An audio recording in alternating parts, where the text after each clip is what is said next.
Let us now welcome our friend, the Reverend Charles McKenzie. I'm looking forward to hearing his words about how all things are the one things. Looking forward to it, Charles.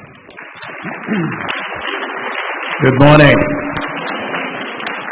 Well, it's good to be back here at this beautiful campus with these beautiful people here at the Unitarian Universalist Church.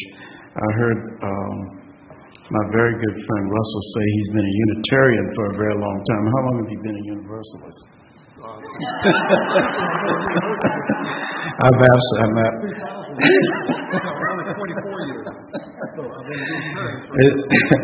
Russ knows me. It's more of a tease than anything. But I'm delighted this morning to be here with you. I fared well during the storm. It is good to see all of you. I did take exception to some of the comments that were made on Facebook about how people felt that they had been specially favored, and it was unfortunate that as if the universe or the source of our existence sort of handpicks, okay, you go and you don't go.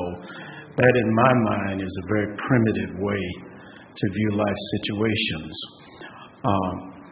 So I'm just glad to be here, and I'm glad you're here, all of us, those who are here and above, at the Unitarian Universalist Church of Tampa. It's a beautiful organization with wonderful people, and Candace and her husband know that I love them, and that I know that they love me, as well as the congregation here.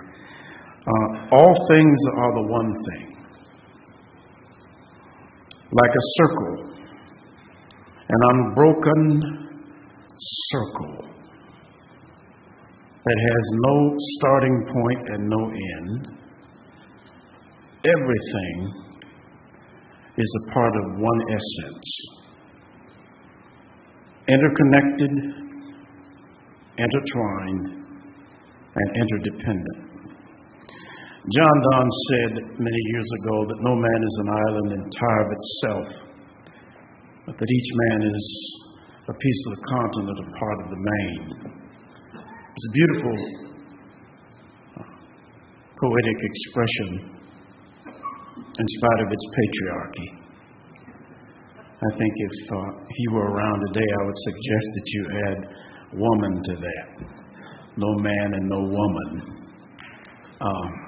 But that is, of course, a part of the historical backdrop. And I had a conversation, a dialogue with a gentleman on Facebook about the Pope, and I asked the question, I said, well, why couldn't the Pope be a woman? And we went back and forth for a little bit, and he said, well, the word Pope means man, so a woman could not be a Pope. And I said to him, I understand the meaning of the word, but I really wasn't concerned about the literal translation of the word. I was talking about something much deeper. And then he responded and said, well, it's a private organization and people can choose to join it or not. And I responded to him by saying, patriarchy is a historical, global condition that has impacted every aspect of our lives. This is not just about the Catholic Church. And at that point, he drifted away. And it's interesting to me how sometimes, and men are especially guilty of this, and I'm a man, we can engage in this ego-driven, what I call intellectual ping-pong with each other. And when you're on a public site, nobody wants to feel like they didn't have the last word in. And so it's back and forth and back and forth. And I've unfortunately, on rare occasions, had to sort of block some people because I said, if we're going to have a dialogue, we can disagree in a civil manner and we can be collegial. But if we can't be collegial and it's just our egos bouncing back and forth, that doesn't serve any meaningful purpose. So I tend to shy away from those. And it's interesting to me that usually the people who engage with me that way approach me. I don't generally say, I just post what I post. And there was a very wise bishop that said to me once, about 3 years ago, he said, he posted something. And of course, I made a statement about it. largely ego-driven. And he said, if you don't agree with it, just scroll past.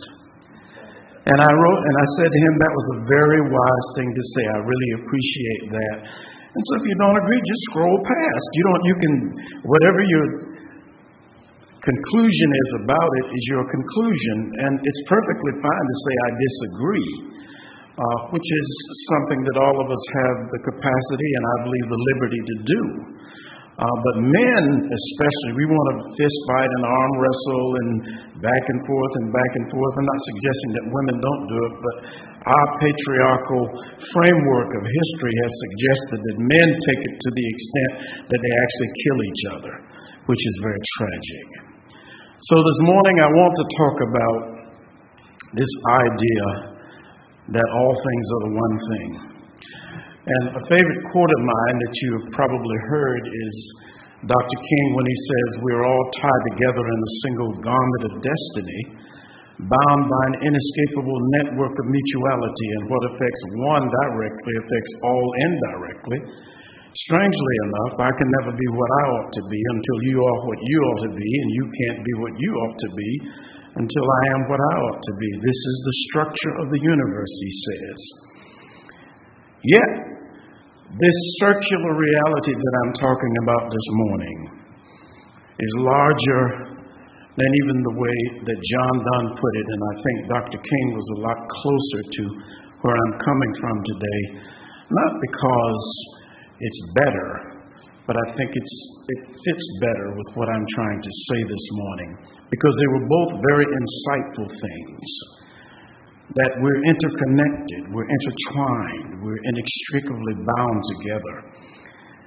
But I believe that the circular reality that is the source of our existence, that is the cause of every effect, is immeasurably larger than our glimpses, our premonitions, and presuppositions.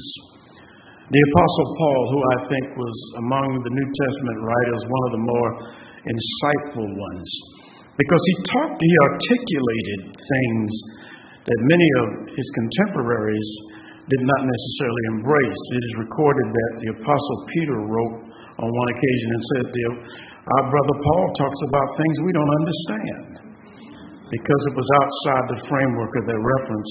And one of the things that Paul talks about is this body of Christ, this metaphor that he cast forth, and he talks about how there are many members but one body. And that is, I think, a pretty global concept, but I believe it is outside the confines of any particular religion or any particular faith community. It was a universal concept that he applied to his theology and the early church. I believe that the universality of all things, the interconnectedness of all things, is the construction of all of existence. It is the irrefutable template of the universe. All of existence points in that direction. I believe everything in life broadcasts, we're one. In philosophy, in science, and even in our own existential experiences, it is a recurring theme. Albert Einstein said this, we are all energy, and that is all there is to it. And he came up with the formula MC², where he said both mass and energy are the same thing. They're made of the same stuff. Carl Sagan said this, moon rocks are essentially made of the same stuff that we are. They brought them back to the earth and examined them. They said, well, it's the same stuff you find in trees and in human beings. The same stuff. Trees and humans.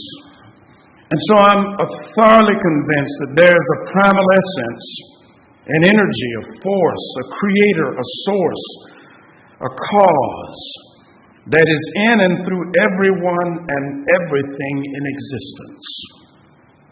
What we choose to call it ultimately does not even matter. It is what it is.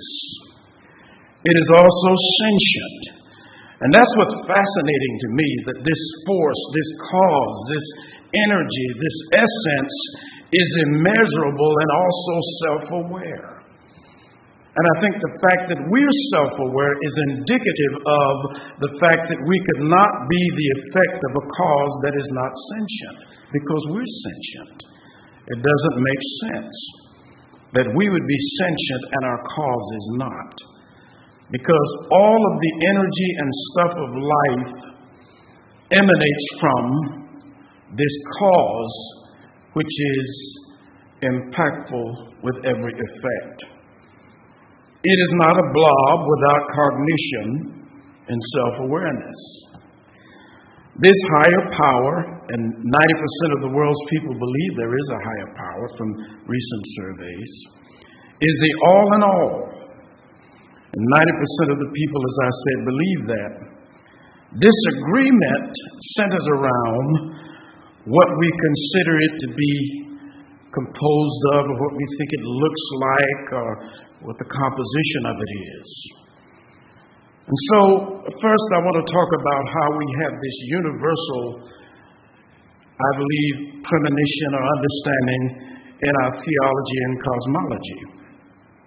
Dr. King again, we're all tied together in this single garment of destiny. The God who existed before any religion counts on you to make the oneness of the human family known and celebrated. That's Desmond Tutu.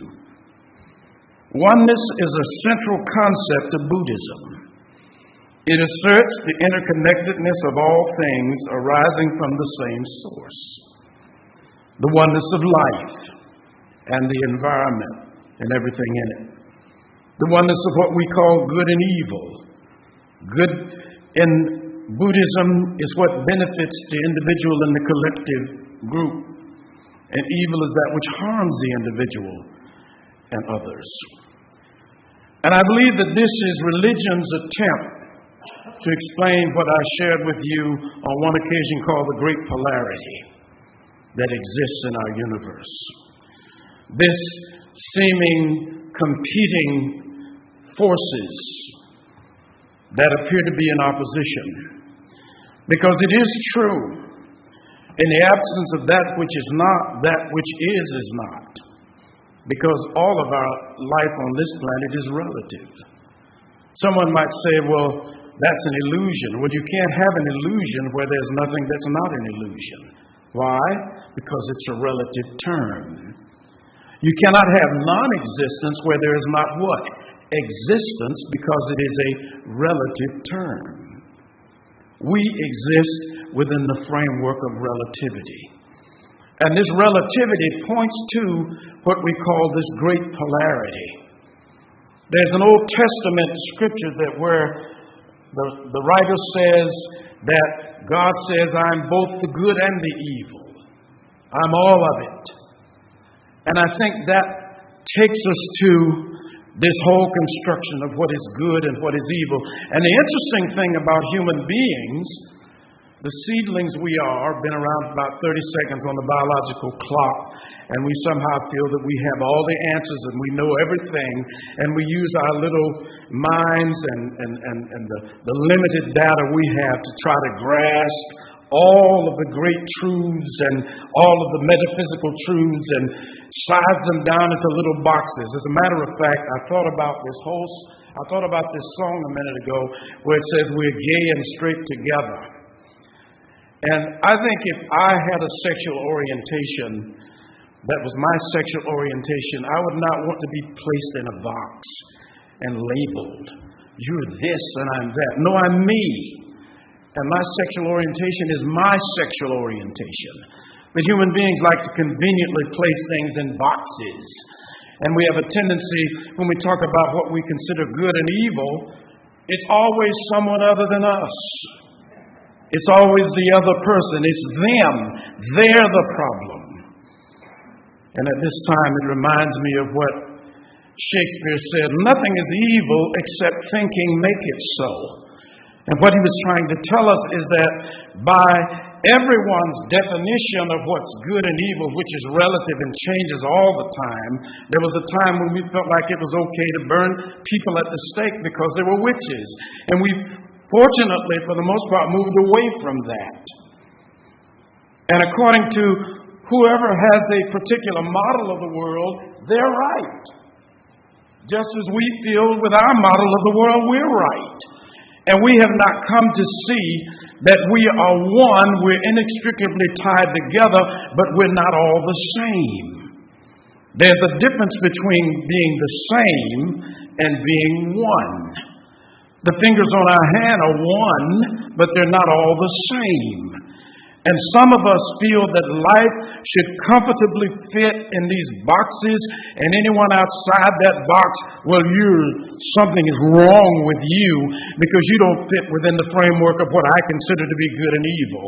And until we can recognize that we are inextricably tied together, and we have to get to the place where we recognize our differences and stop killing each other about those differences.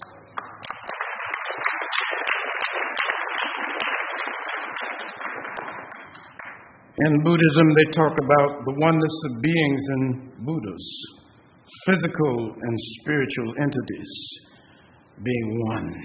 In Hinduism, the central teaching of Hinduism is that all existence is pervaded by unity, or oneness, known by many names: Brahman, the Tao, Allah, God, whatever you want to call it, it is what it is. If you want to call it Mary or Jane or John or Sue, it does not change the fact that it is the cause of every effect. In Islam, the Tawhid is the belief in the oneness and unity of Allah as expressed in the 5 pillars of Islam, this theme of oneness. In Judaism, the fundamental belief in the singularity and invisibility of the Creator. There are 4,000 or more religions, and we can find parallels in all of them on this planet. When I talked about patriarchy, I said Christianity, which is one of 4,000 religions or more in the world, is a very patriarchal religion. Does that make it wrong? No, that makes it not broad enough. And we have to get to the place where we stop placing these artificial ethical restrictions or labels on things, because morality is a moving feast. It depends on geography. It depends on history. It depends on perspective. It depends on individuality. What one considers, like someone said, what one considers trash, another considers treasure. We have different perspectives on things. And our situation is one where we must begin to respect the fact that although we're not always in agreement, we don't have to try to annihilate each other because of our differences. The Lakota term mitakuye or yasin, this is Native American theology, means that all are related, or beings are relatives of each other. The belief that spirit exists in everything and that all things are connected. These beliefs in Native American culture, the Great Spirit, encompass this sense of oneness, even with animals and trees and other parts of their environment. They feel that we're one. Native Americans, before they would take the life of an animal, would ask for its permission. I want to use you as a source for food. And in their belief system, they felt that the animals could make that choice, because you do know our dogs and cats are sentient, maybe not to the extent that we are, but they're sentient. And that is what some of our vegetarians and vegan people find problematic, that we take the life of sentient animals. And the verdict is still out on whether or not plants are. And one interesting thing to me in relationship to plants is the Venus flytrap. It seems to have some things about it that are a little bit more than not being sentient, but that's just my limited opinion. The thing that we must consider is that we don't have all the data. Our religions and first assumptions had, I believe, some beautiful constructions, and you can find parallels in all of them, but they didn't have all the data. It's akin to learning addition and subtraction and thinking we know all that there is to mathematics. Scientists just discovered a light in the universe that is 500 trillion times brighter than our sun. We can't even, some of us in here have trouble with trigonometry. That is way outside the boundaries of what we understand and can grasp. The universe is much more expansive. And they've now begun to say that there may be more than one. There may be universes inside of universes, inside of universities, inside of universities, inside of universities, on and on and on. There is a universal theme of oneness and interconnectivity found all over the world, embedded in the theological and cosmological teachings of our religions. A part of the difficulty of bringing these similar but geographically and culturally constructed beliefs together has been the illusion of separation. We can gladly embrace, yes, we're all one, but not if you're not a member of my club, not if you're not a member of my group. And Universalists, as global and broad as they are, can also be guilty of that kind of arrogance. Well, we got it, and the rest of y'all are still trying to get it. The Universalist Unitarian way is another way. It is not a better way. It is another way. It is a way that Universalists, Unitarians have decided to see life and its constructions. We have to get away from the hubris of thinking that because we're different, we're better or lesser. Different means different. Snowflakes. Millions of those little particles can fall on the ground, and each one of them is different. Every single one of them has a different design. And they don't fight each other because they're different. They just do what they do.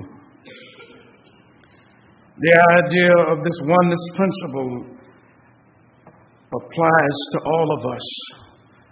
And when we begin to embrace it and understand it, we can move away from this exclusivity and inclusivity to recognizing that we're all a part of one essence, expressing itself in a gazillion different ways. The body of believers that I talked about earlier was Paul's concept for Christians, but it's larger than Christian theology. It is a universal concept that is the fundamental basis of life itself. It is a beautiful concept, and Christians have also associated the Greek word koinonia to talk about their unique fellowship, their spiritual oneness. But I'm convinced that this wonderful communal kinship applies to the whole human race. We're all brothers and sisters, bound by an inextricable cord of metaphysical oneness. We're all individuations of a cosmic entity of immeasurable proportions. And our failure to see these parallels and build these common threads into a thing of lasting beauty is indicative of our infancy as a species, our fledgling level of spiritual maturity. And King enters again saying we've learned to fly the air like birds and swim the sea like fish, but we haven't learned to walk together like sisters and brothers on earth. Through our scientific and technological genius, we've made of the world a neighborhood. And he goes on to say through our spiritual and through our metaphysical understanding, we must make of it a brotherhood. So many spiritual masters who have walked among us and continue today even to tell us to awaken to this recurring theme. Now I want to talk about science a bit. Albert Einstein said everything is energy and that's all there is to it. Watch the frequency of the reality you want and you cannot help but get that reality. It can be no other way. And this is not philosophy. Other scientific findings tell us the following, that the molecules present in the cell are made up of basic elements such as carbon, oxygen, hydrogen, and nitrogen. These elements possess energy, hence we can say that human beings are made of energy. We're all little energetics. This energy can neither be created nor destroyed. Rather, it can only be transformed or transferred from one form to another. And there are hundreds of thousands of people who've had these so-called afterlife or near-death experiences that come back and say, it's not the way we think it is. It's different. Because this energy can neither be created nor destroyed. We're made of energy. Many of the minerals, such as silicates, pyroxene, olivine, and feldspar were also found in the sample rocks from the moon. The asteroid belt, gravitational pull, orbital paths, rotations, and revolutions all follow universal laws that guide them. There's something at work that is beyond our empirical observation. Scientists are now beginning to say that they've unlocked consciousness. And you know what they're saying about it? And it connects to the entire universe. Quantum physics tells us that without consciousness, particles have no definitive state and cannot exist in a state by themselves. There is no three dimensions without us labeling and seeing things. Quantum physics tells us we create our own reality. Through the interconnectivity of consciousness, what we label as reality is shaped. It is intertwined and interdependent. Scientific inquiry also tells us that our manufactured reality is largely illusory.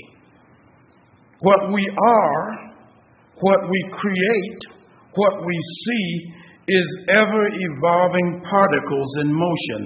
Nothing is solid. Even subatomic particles that we cannot see. We're arrogant to think that we have all the data. We're a young species. We're still exploring, still discovering. And just like hundreds of years ago when they thought the world was flat, and when we look at some of our religious texts, they don't even mention Native Americans in them. Why? Because they didn't know they existed. Their world was the world they lived in. Even the Bible is essentially a Jewish book written by Jews for the Jewish culture. Look at a bicycle wheel, for example. This is a simple illustration of this principle of objects or things in motion. When it is turning at a high rate of speed, it appears to be one thing. When you slow it down, you see the individual pieces. That has to do with our meta and our larger concept of reality. We live in life in meta experience. And I give you that in terms of what is called the parable of the rock. There was a rock. And this voice spoke to the rock and said, "Hello there." And the rock said, "Who is that?" And the voice said, "I'm an observer." And the rock said, "What do you observe?" And the voice said, "I observe that you appear to be one, but what you really are is millions of particles swirling around at such a high rate of speed that you give off the illusion of oneness." And this is what Einstein was saying. He was saying all of it is moving energy, and it produces an effect that makes it look like something it actually is not. Radiation research informs us that we are 99% empty space. Protons and neutrons made of quarks make it even 100% empty space. We are particles swirling at such a high rate of speed that we appear to be what we're not.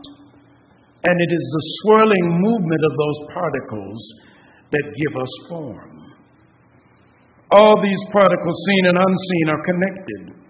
Like individualized units of a whole, they are motion-driven illusions of solidity. Bodies are made up of all kinds of components.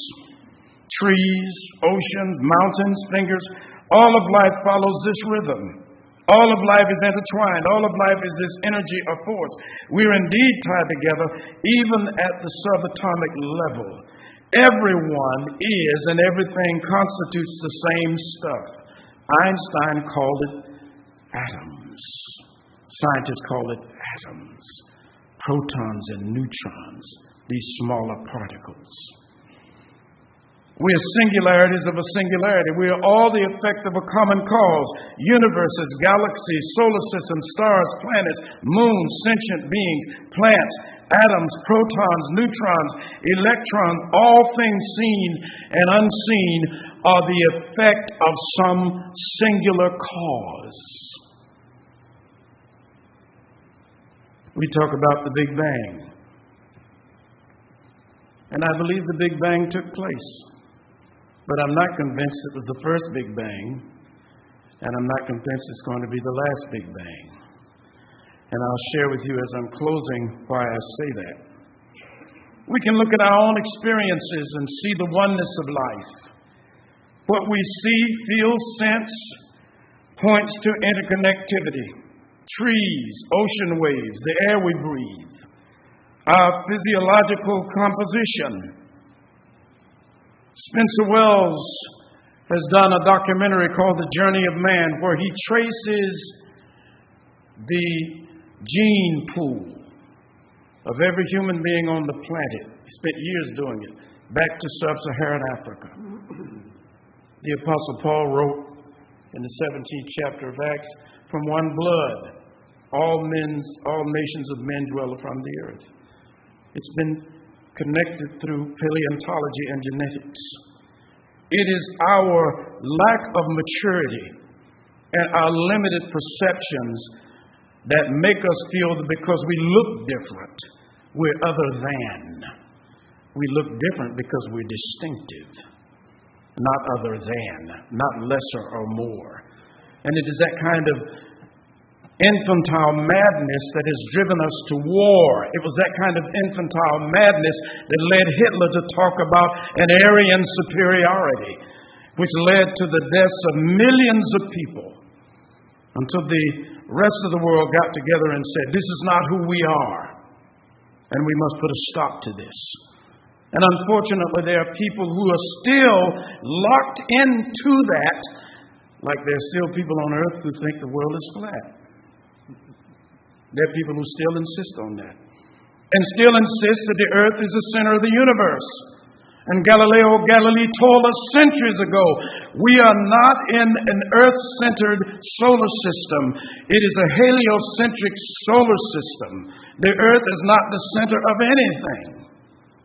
The sun is the center of our solar system, and there are millions of solar systems in our galaxy, which is one of the smaller galaxies, the Milky Way, and there are millions and potential billions of galaxies in the universe, and now scientists are telling us there may be millions of universes.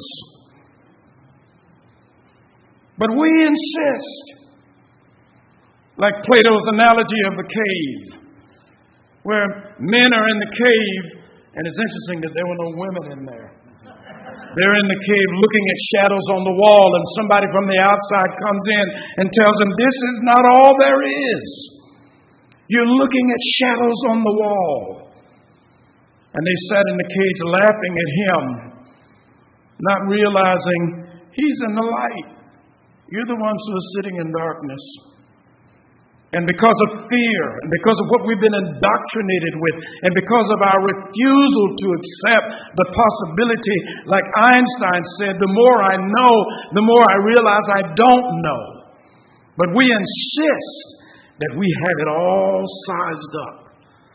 And it is our refusal to be open and objective that has kept us from advancing beyond the repetitive madness that we see going on in the Middle East today and other parts of the world.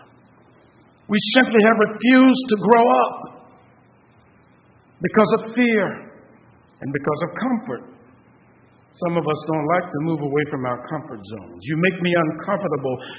Discomfort is probably the best thing that has ever happened to some of us. It forces us to move to the next level or to a new place. Einstein said this. He said, there are two things that are infinite, two things that are eternal. One of them is the universe and the other is human stupidity. And he said, I'm not altogether certain about the universe. Dr. King said, there's nothing more dangerous than sincere ignorance and conscientious stupidity. Grow up. When we look at contagious diseases, our global impact on the environment and each other. We look at the symbiotic relationships. Trees give us oxygen. We give trees carbon dioxide. And the circle continues. If we, because we are the dominant species, do not respect the others who are part of our ecosystem and this symbiotic relationship, we will annihilate the very sources of energy and life that keep us in physicality. This is what environmentalists are crying out and saying. This is what Al Gore was saying in An Inconvenient Truth. He was saying we have to begin to recognize that all of this stuff is tied together. It's not isolated. We impact each other. We've met the enemy, and it is us. We've met the saviors, and it is us. Our collective consciousness is what shapes our reality and the things we experience. If human beings ever got together like the Chinese did when they made the rain a few years ago, if we ever got together, we could control the elements. We have the capacity to do it. We've done it to limited extents. But we can't get each other on the same page. And listen, we can all go to the home together. We don't all have to feast on the same thing, but we can be civil. And we have not graduated even to that point. Mother Earth nurtures us, and we must protect and nurture Mother Earth. Destruction of the ozone layer. The laws of cause and effect have been sufficiently revealed to our scientific community. They understand that there's effect to every cause, that we cannot continue to engage in deforestation and poisoning our air and our water and destroying our rainforests. We're killing the ecosystem that keeps us in physicality. And I say, if we enjoy it, why destroy it? Superstorms. Some of these hurricanes we're seeing now and other things, we've never seen this before. We're destroying the top of the earth. And we're creating the possibility for these things to happen. And someone suggested on one of the television programs I was watching during the last storm, why don't we just put a hydrogen bomb in it? There are those among us who actually think that way, not realizing that hurricanes are as large as states sometimes. They're massive entities, and they spawn tornadoes and other things. And if we came together, if we could get beyond the things that divide us. The Human Genome Project said we're 99 and 9/10% the same. And we argue, cuss, fuss, and fight over the 0.1% that makes us distinctive. How intelligent is that? We have psychic perception. We're larger than our bodies. We're metaphysical entities. And there are people who question auras. They say, well, there's no such thing as auras. But we do know this. We know energy gives off an electromagnetic radiation field. Gives it off. You don't believe in auras? There's more to us than what we're looking at. There's energy that radiates from us. Our thoughts are energy. They go out into the universe. All of it.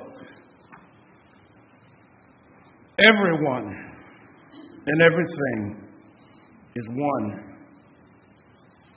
Finally,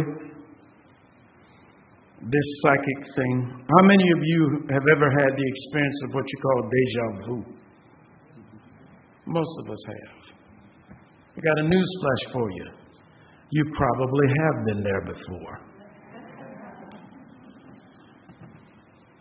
Have you ever seen the old 16 millimeter films that have all the frames on them? I'm convinced now that each life we live is like a frame on that wheel.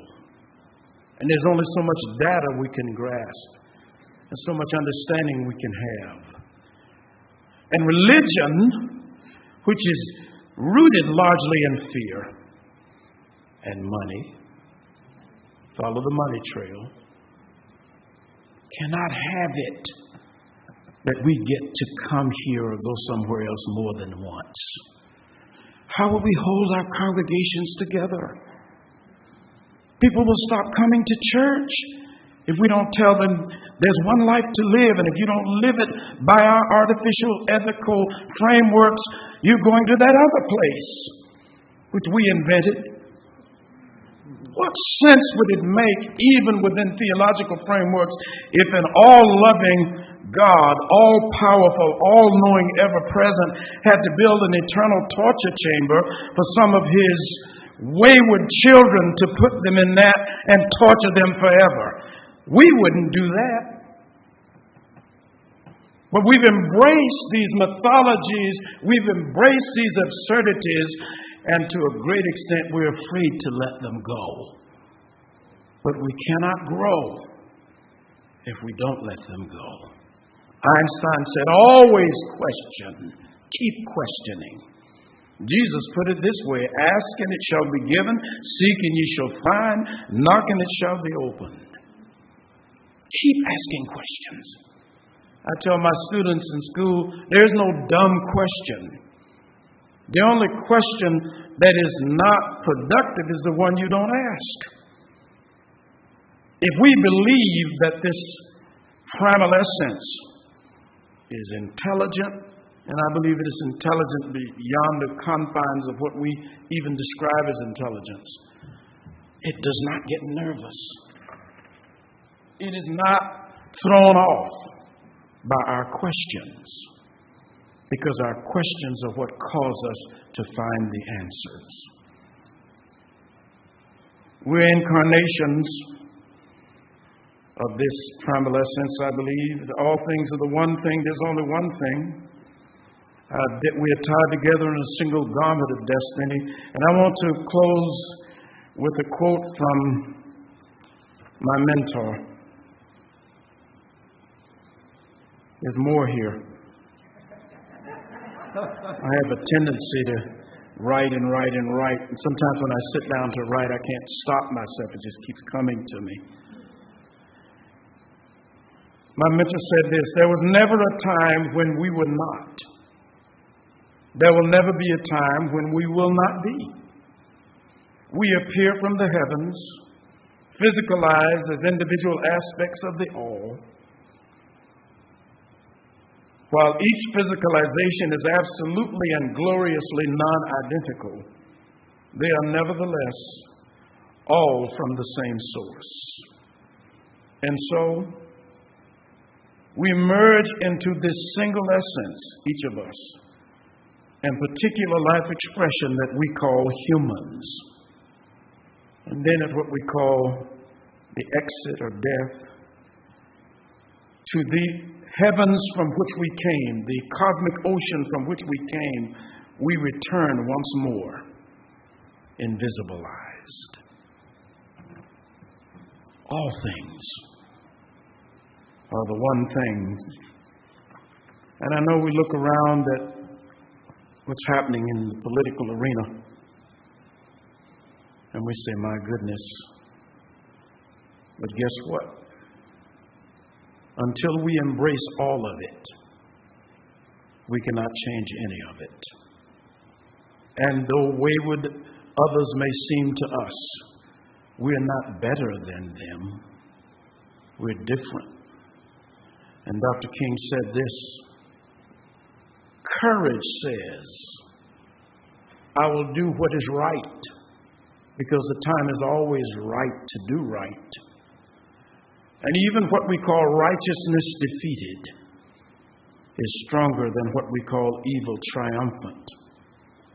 Because the arch of the moral universe, and a Unitarian minister wrote this, Dr. King quoted it. The arc of the moral universe is long, but it bends toward justice.